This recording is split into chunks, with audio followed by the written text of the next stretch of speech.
Welcome to the third part of this series highlighting the great Bangladesh bank heist. So, in the earlier episodes, we saw how the plan was made and what the background was, the technical aspects of it. Now, in the third part of this series, let's understand the escape routes planned by the hacksters.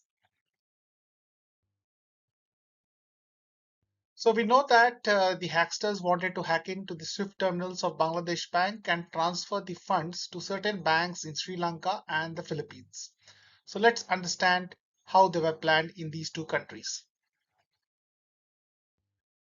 So Sri Lanka, Shalika Pereira. Now this is the lady in the storm as far as Sri Lanka is concerned. So she was a struggling businessman who was a buddy politician. So she wanted to become a small-time politician by doing some kind of charity work, NGO work, but her businesses were struggling and she did not have the funds to make it big.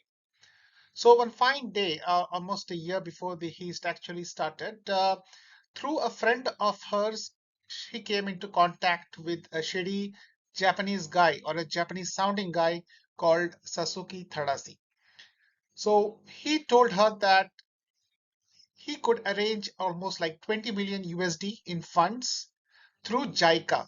JICA is similar to USAID, which funds international projects from the Japanese government, JICA. So now this is her version. So she was very happy to hear about it, and she immediately created an NGO called Shalika Foundation with the purpose of creating a power project. And she opened an account with the local Sri Lankan bank, expecting 20 million USD to flow in at some point of time. Next comes the Philippines. So in the Philippines, what happened was RCBC Bank, the Rizal Bank, four accounts were opened almost 8 months before the incident by a group of remittance companies led by Philrem. So they created these four fictitious companies under four names which obviously did not exist. Now, why Philippines was chosen? Because it's easy to actually uh, launder them into their numerous casinos of the Manila. And of course, Philippines doesn't have a strong AML and fraud detection softwares. And most importantly, the weekday following the weekend when the heist happened, they were lunar Chinese lunar holidays, and obviously the bank would be on leave. So what the plan was that once the deposits come into these Philippines bank, they could actually transfer it to local accounts, local currencies, pesos, and then they can use it in the casinos. So it was very simple. So let's assume that you take $1 billion from from the bank.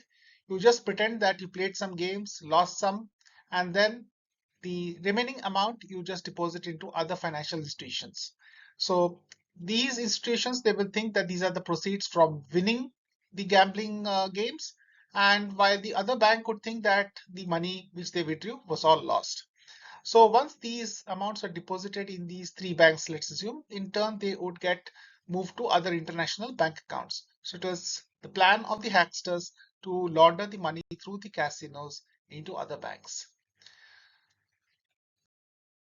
Plan of the escape route in the next episode, which is part 4, we'll see that when the D-Day arrives, February 4th, how the plan was meticulously carried out. Thank you and have a nice day.